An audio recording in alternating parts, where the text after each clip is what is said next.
साथियों और पावन तिरंगे के नीचे उपस्थित सभी राष्ट्र भक्तों,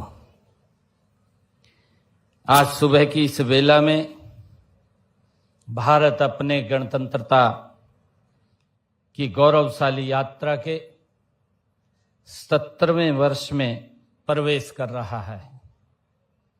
मैं आप सभी को गणतंत्र दिवस की हार्दिक बधाई और शुभकामनाएं देता हूं।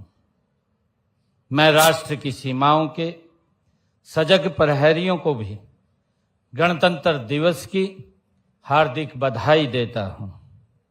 आज के दिन हमें गणतंत्र के रूप में स्वशासन की सर्वोच्च शक्ति मिली थी। यह दिन हमारे संविधान की आत्मा और हमारी लोकतांत्रिक चेतना को जीवंत बनाए रखने के लिए सामूहिक संकल्प का अवसर है। मैं उन अमर शहीदों और स्वतंत्रता सेनानियों को नमन करता हूं जिनके महान त्याग और बलिदानों से हमें आजादी स्वराज का बहुमूल्य उपहार मिला है। मैं संविधान शिल्पी बाबा साहेब डॉक्टर अंबेडकर भीमराव जी समेत संविधान सभा के सभी माननीय सदस्यों को भी मैं नमन करता हूं। भाइयों बहनों, हमारा कर्तव्य है कि हम मातृभूमि के लिए जान देने वाले शहीदों के परिवारों व उनके आश्रितों का हम सहारा बने। इस दिशा में हमने स्वतंत्रता सेनानियों व उनकी विधवाओं की पेंशन बढ़ाकर 40,000 रुपये मासिक की है। युद्ध में शहीद सैनिकों के परिवारों के लिए अनुग्रह राशि भी बढ़ाकर 1 करोड़ रुपए की है। उनके 418 आश्रितों को सरकारी नौकरी भी दी है। हमने अग्निवीरों को नौकरियों में 10% आरक्षण देने का निर्णय भी लिया है। हम आपातकाल के लोकतंत्र की सुरक्षा के लिए संघर्ष करने वाले लोकतंत्र सेनानियों को भी 20,000 रुपये मासिक पेंशन देते हैं। भाइयों बहनों, आज हम अपने राष्ट्र निर्माताओं, प्रतिभाशाली वैज्ञानिकों, अन्नदाता किसानों, मेहनतकश कामगारों के प्रति अपनी गहन कृतज्ञता व्यक्त करते हैं। उन्होंने अपनी प्रतिभा, साहस और मेहनत के बल पर भारत को दुनिया की बड़ी शक्ति के रूप में खड़ा कर दिया है। भाइयों बहनों, गणतंत्र दिवस हमें याद दिलाता है कि हमारा राष्ट्र अनेक गणों, धर्मों, भाषाओं, वेशभूषा, खान पान आदि को समेटे हुए है। विविधता में एकता का प्रतीक है। इस एकता को हमारे राष्ट्रगीत वंदे मातरम में सुंदर ढंग से पिरोया गया है। हमें गर्व है कि देश वंदे मातरम के 150 साल पूरे होने पर जश्न मना रहा है। हमारी सांस्कृतिक एकता का उत्सव अयोध्या में श्री राम लला की प्राण प्रतिष्ठा के समय भी देखा गया है। गर्व और गौरव की बात है कि गत 25 नवंबर को माननीय प्रधानमंत्री श्री नरेंद्र मोदी जी ने श्री राम लला मंदिर को ध्वजारोहण भी किया है।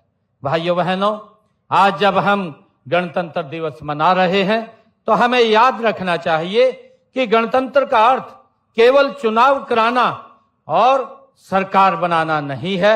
गणतंत्र का अर्थ है गण का तंत्र, यानी जनता का शासन जनता के लिए और जनता के द्वारा।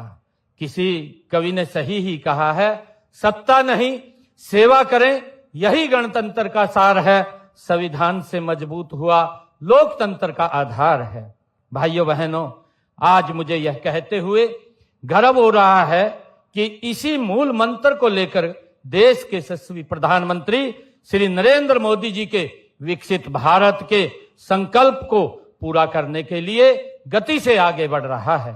हम अपनी उन्नति तकनीकी के बल पर न केवल मिसाइलें बना रहे हैं, बल्कि हमने सूर्ययान, चंद्रयान और मंगलयान जैसे मिशन भी पूरे किए हैं।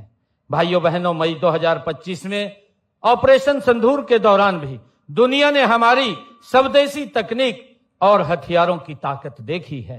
यही नहीं, हमारी सेना ने ऑपरेशन महादेव चलाकर पहलगाम के गुनाहगारों को उनकी करनी की सजा भी दी है। भारत के यशस्वी प्रधानमंत्री नरेंद्र मोदी जी के दूरदर्शी व कुशल नेतृत्व में दुनिया की चौथी बड़ी आर्थिक शक्ति बन गया है। प्रधानमंत्री जी ने विकसित भारत व आत्मनिर्भर भारत की दिशा में एक और महत्वपूर्ण कदम बढ़ाते हुए जीएसटी सुधार लागू किए हैं। भाइयों बहनों, आज हमारा रक्षा क्षेत्र आत्मनिर्भरता की दिशा में तेजी से आगे बढ़ रहा है। मेक इन इंडिया और स्वदेशी अभियान ने हमें आयातक से निर्यातक राष्ट्र की ओर अग्रसर किया है। अंतरिक्ष रक्षा, सेमीकंडक्टर, ग्रीन एनर्जी और एआई जैसे क्षेत्र में हमारी उपलब्धियां उल्लेखनीय हैं। भाइयों बहनों, माननीय प्रधानमंत्री नरेंद्र मोदी जी ने श्रमिकों के कल्याण और गांव के विकास में एक और ऐतिहासिक कदम उठाते हुए विकसित भारत जी राम जी योजना शुरू की है। प्रिय प्रदेशवासियों, राष्ट्र की इस प्रगति यात्रा में हरियाणा प्रदेश का भी महत्वपूर्ण योगदान रहा है। मैं बताना चाहूंगा कि हरियाणा देश के क्षेत्रफल का मात्र 1.34% और जनसंख्या का 2.09%, लेकिन आज देश की जीडीपी ने हमारा योगदान 3.7% है। हरियाणा 3,53,000 रुपए प्रति व्यक्ति के साथ देश के बड़े राज्यों में प्रथम स्थान पर है। भाइयों बहनों, मुझे बताते हुए खुशी भी है कि हरियाणा प्रति व्यक्ति जीएसटी संग्रहण में देश में प्रथम स्थान पर है। State ease of doing business ranking में हरियाणा टॉप अचीवर्स कैटेगरी में ये शामिल है। उद्योगों को लॉजिस्टिक सुविधा देने हरियाणा देश में दूसरे तथा उत्तर भारत में ये पहले स्थान पर है।